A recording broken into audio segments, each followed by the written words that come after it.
Par la première épître à Timothée, nous apprenons que Paul ne devait pas se départir de l'attitude de principe qu'il fut amené à prendre et qui nous est révélée dans cet épisode.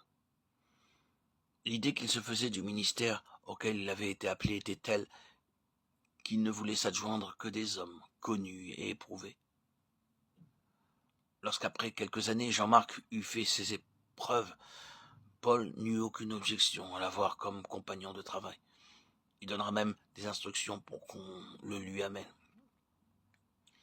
Quand pour un travail en commun, c'est le Saint-Esprit lui-même qui suscite les hommes dont il a besoin, il est de la plus haute importance que la communion fraternelle, ainsi constituée, ne soit pas exposée aux aléas d'un recrutement inconsidéré.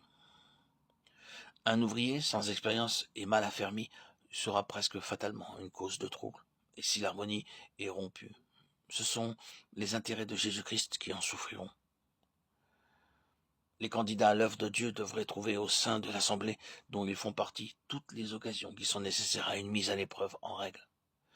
Quand une assemblée est constituée par le Saint-Esprit et gouvernée par lui, les faiblesses de ses membres finissent toujours par venir au grand jour. On peut voir ce principe à l'œuvre dans un grand nombre de groupements locaux.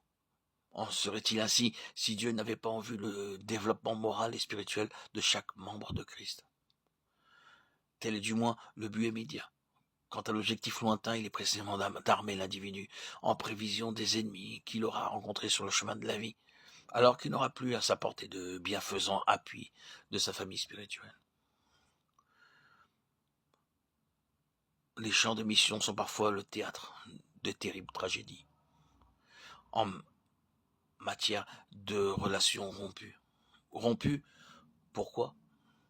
Elles sont pourtant destinées dans la pensée de Dieu à servir ses intérêts d'une façon durable, sans doute.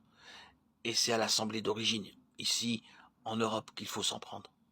C'est elle, 9 fois sur 10, qui n'a pas su donner à la formation de ses ouvriers le caractère d'une véritable épreuve. Car c'est bien une épreuve morale et spirituelle qui devrait être à la base de leur préparation. Une entente cordiale à la maison, dans cette famille spirituelle où tout est si confortable et bien organisé, est à la portée de tous les candidats, ou à peu près. Mais il s'agit bien d'entente cordiale. C'est d'un témoignage spirituel qu'il s'agit, d'un témoignage spirituel dont Satan a juré la perte. Les difficultés même les plus désagréables qui sont le pain quotidien de la vie en commun sont encore peu de choses en regard des facteurs nouveaux qui entrent en jeu dans cette bataille spirituelle. Le but que l'ennemi cherche à atteindre et qu'il poursuit par tous les moyens en son pouvoir, c'est de ruiner le témoignage en dressant les enfants de Dieu les uns contre les autres. Or, il possède dans le champ missionnaire tant d'alliés et il y dispose de tant de moyens de pression, de tant d'occasions de tension, qu'un homme qui n'a pas appris à triompher avant de partir ne saurait être envoyé sans risque dans cette mêlée lointaine. La préparation missionnaire telle qu'elle est généralement comprise dans les établissements d'instruction ne devrait être qu'un utile accessoire en comparaison du véritable équipement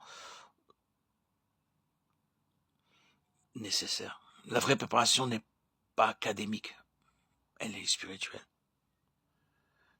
Une assemblée spirituelle, voilà le seul organe qui puisse assurer cette préparation-là.